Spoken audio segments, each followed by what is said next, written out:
कुछ लोगों के लिए मुगलों का हैंगओवर अभी तक उतरा नहीं है। वे अभी भी सोचते हैं कि देश में सेक्युलरिज्म का राज है और जो भी उनके विरुद्ध बोलता है उसको वे आरएसएस का एजेंट बोल के चुप करा देंगे। ऐसे ही एक महानुभाव है बॉलीवुड निर्देशक कबीर खान, जिनके लिए मंदिर तोड़ने वाले, महिलाओं का मान सम्मान लूटने वाले और धर्म गुरुओं की हत्या करने वाले मुगल भारत के असली निर्माता हैं, जिनके बिना भारत का असली निर्माण संभव नहीं था।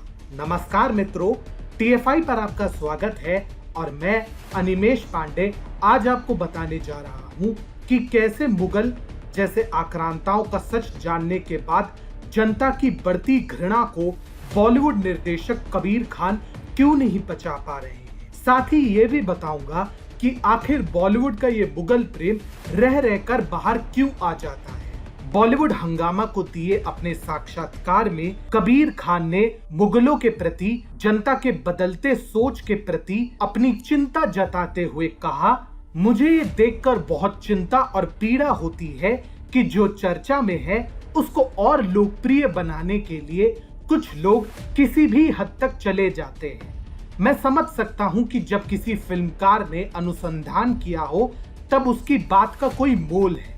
आजकल मुगलों पर आक्षेप लगाना मानो फैशन बन चुका है। हालांकि अगर ऐसा आप कर रहे हैं और आप मुगलों का नकारात्मक चित्रण कर रहे हैं तो आप उस पर अनुसंधान करके बताइए कि ऐसा क्यों है।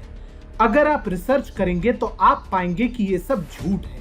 मुगल ही असली भारत निर्माता थे।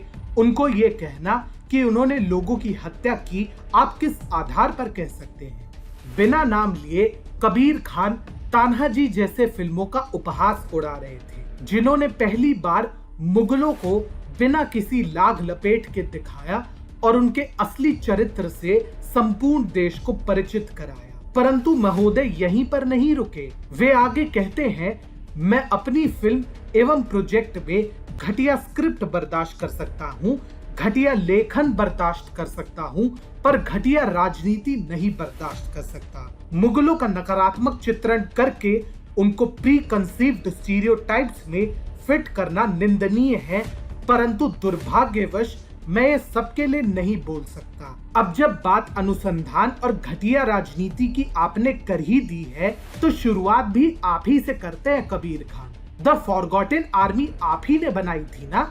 वो किस पे आधारित थी? नेताजी सुभाष चंद्र बोस के आजाद हिंद फौज पर आधारित ये वेब सीरीज न केवल भारतीय स्वतंत्रता संग्राम के नाम पर धब्बा था, अपितु इसमें कबीर खान ने अपने सीएए विरोधी प्रोपेगेंडा को भी जबरदस्ती ठूसा था। सीरीज नेताजी सुभाष चंद्र बोस और उनके आजाद हिंद फौज पर कहने को आधारित थी, लेकिन ना तो नेताजी और ना ही उनके फौज के उच्चाधिकारियों का इसमें दूर दूर तक कोई उल्लेख था। दूसरों को उपदेश देने से पहले तनिक अपना भी रिकॉर्ड चेक कर लेते कबीर बाबू।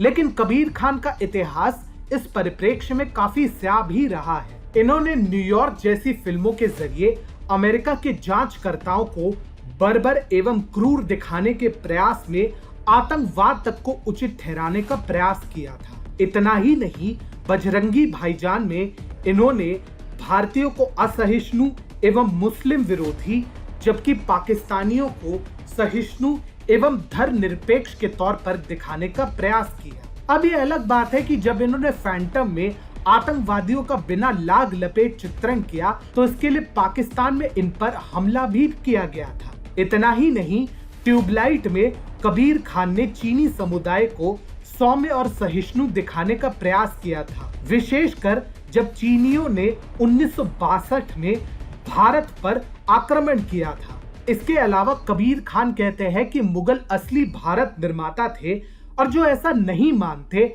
उन्हें इतिहास की कोई समझ नहीं है और ना ही उन्होंने कोई रिसर्च किया है। अच्छा, यदि ऐसा है तो आप केवल 3 प्रश्नों का उत्तर दे दीजिए कबीर महोदय और हम मान जाएंगे कि आप मुगल इतिहास के बहुत बड़े ज्ञाता हैं। यदि मुगल वास्तव में भारत निर्माता थे तो उत्तर में गुरु गोविंद सिंह जी, पूर्व में लाचित बोरफुकान, पश्चिम में महाराणा राज सिंह एवं दुर्गादास राठौर और दक्षिण में छत्रपति शिवाजी महाराज को मुगल साम्राज्य के विरुद्ध विद्रोह क्यों करना पड़ा था। यदि मुगलों के कारण वर्तमान भारत की नींव पड़ी है तो जहीरुद्दीन मोहम्मद मिर्जा अथवा बाबर को हमारे पवित्र श्री राम जन्मभूमि परिसर के विध्वंस की आवश्यकता क्यों पड़ी। आखिर उनके वंशजों ने विभिन्न तीर्थ स्थलों जैसे सोमनाथ मंदिर, ज्वाला देवी मंदिर इत्यादि का विध्वंस क्यों करवाया। आखिर क्यों गुरु अर्जन देव और गुरु तेग बहादुर को अपने प्राणों की आहुति देनी पड़ी।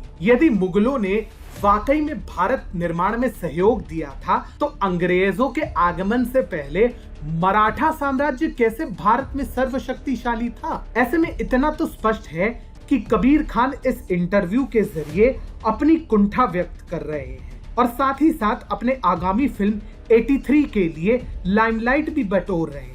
बता दें कि 1983 के विश्व कप विजेता भारतीय टीम पर यह फिल्म आधारित है, लेकिन लाइमलाइट बटोरने के लिए यदि आपको ऐसे लोगों का सहारा लेना पड़े जिन्होंने भारत के इतिहास में एक काला अध्याय स्थापित किया है, तो ये स्पष्ट करता है कि आप अपने कुत्सित विचारधारा को उचित ठहराने के लिए किस हद तक नीचे जाने को तैयार हैं।